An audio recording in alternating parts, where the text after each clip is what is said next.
My name is Christine Davidson, and today what we're covering is the 4 poses that I recommend everybody do before they get out on snow. Now, these postures are mostly going to focus on the muscles in the hips and the 4 sides of the upper leg bone. So let's get started. What you'll need for this pose, this practice, is going to be just your yoga blocks. The reason that we'll use the yoga blocks is this will help us find more stability. I'm going to set up over here. When we're in the low lunge posture, and I'll explain that one in a moment. So whenever we move in and out of our poses, we want to do it slowly, not for the reason you might think.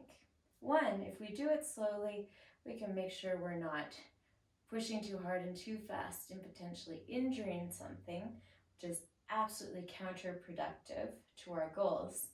But by moving slowly, we start to connect our brain to our body.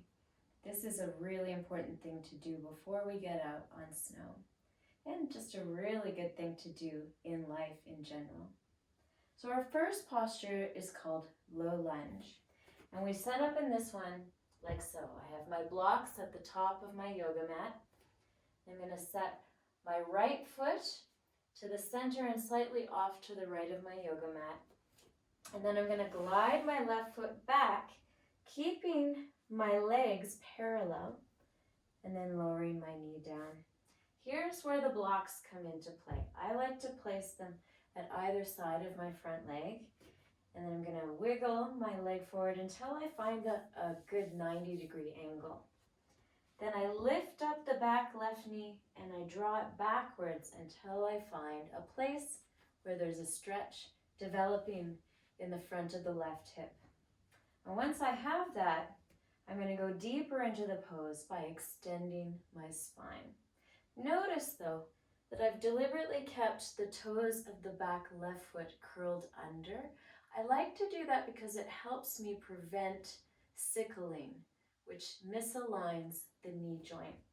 So stable position with my back left foot and my front right foot. Now I'm going to press into the block, lifting my sternum, and then I'm going to tilt my pelvis so the tailbone moves more down and the belly lifts.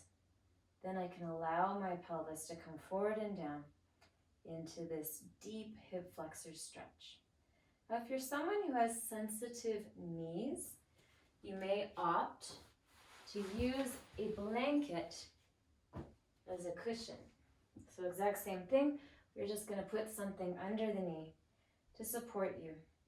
Now, pro note, if you draw your upper arm bones back, your shoulder blades onto the back of your rib cage, you'll also be able to open the front of the chest as we start to stretch the hip flexor. So I recommend holding your yoga poses in the beginning for about 30 seconds. For a lot of people, that's about 3 or 4 cycles of breath, or you could go all the way up to a minute. But because we're getting ready for a ski day and we don't have a lot of time, boom, boom, boom, we're going to go through these poses in under 20 minutes. Then the next posture, we're just going to slide the pelvis back until the right leg is straight. I still have my blocks here so that I can support my balance. And then as I get into this position, I anchor my right heel, my right heel, and then I draw the right side of my pelvis backwards. Inhale, lengthen the spine, and then exhale, I just bend the elbows and I start to feel more stretch in the back of the leg. If you're someone who has really tight hamstrings, and a lot of people do, just bend your knee. That's going to take a little bit of the intensity out of the pose. Now there's a transition happening in the world of snow sports. We used to say, go hard or go home, and this has consequences. What I am always saying is go gently and go long. And that means if we are gentle with our bodies, they will last for us to continue to develop our skills and ski gnarly lines well into our hundreds. That's my plan anyway. So then we would switch and do these same 2 poses opposite side. I'm not going to go through that because this is a tutorial video, and in the next video I'll be guiding you through this sequence in a timed fashion.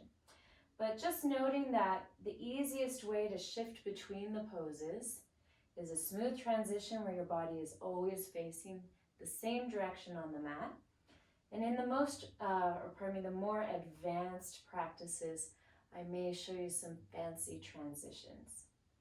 So those 2 poses get the front and the back of the upper leg bone. The next pose is going to be for the outer hip, and this one is called figure 4 pose. Now, if you're someone who already has a stretch practice or a yoga practice, you may be familiar with a pose called pigeon. I'm not going to teach that one for now, and the reason is it puts a lot of strain on the ligaments inside the knee, the ACL and the PCL. So in another video, I will teach a progression into that pose, but for now, we want to operate under the assumption that as skiers, we have a little bit of damage to those ligaments, and we're not going to push them for now. Okay, so figure 4 pose is great because even though it stretches the same place, the lateral glutes, it does so in a way where we can scale the intensity without putting gravity onto the knee joint. So I'm going to cross left ankle over right thigh, and then I thread my left hand under the left leg, right hand wraps around and grabs onto my shin, and I start to draw my right leg in towards my chest.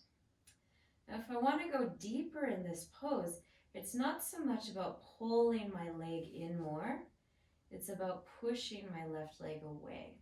And this external rotation of the left femur increases the stretch in the lateral glutes, and that's what we're aiming for.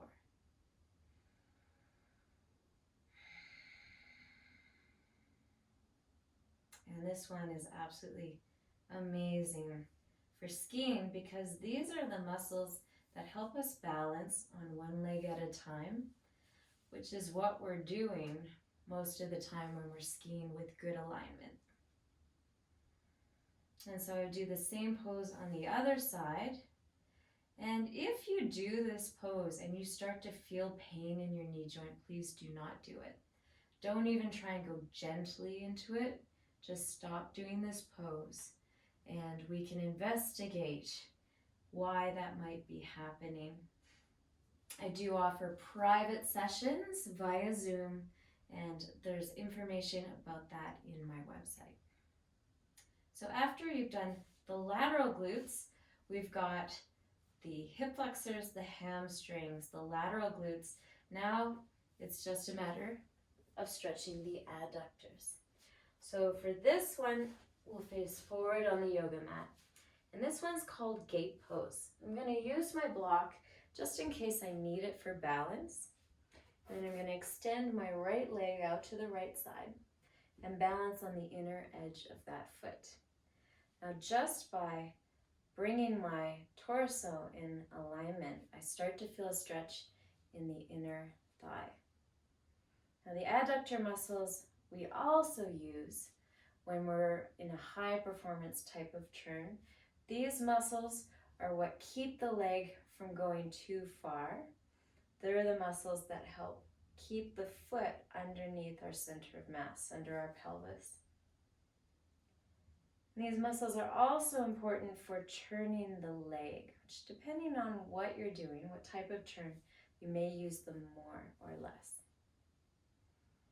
And so then we would switch to the other side. I didn't really need the block, but if I did, there it is to help me. If you feel knee pain when you do this, shoot me an email and we can explore that together. I'd rather you do that than try and push through and figure it out, but actually do yourself damage. So the more I bring my torso in alignment and vertical, the more I feel a stretch. And for really bendy people, maybe you'll need to laterally tilt your spine. I do not. I feel a stretch there like crazy. And then that's it. Those are the 4 sides of the leg that I want to teach you how to stretch. You may notice there's one that you feel burn a lot when you ski that we haven't done, and that would be the quadriceps. Again, that has to do with knee issues, so I'm going to be covering how to safely stretch your quadriceps in another video. Thank you so much for your attention. Have a wicked day on snow, and I will see you in the next video.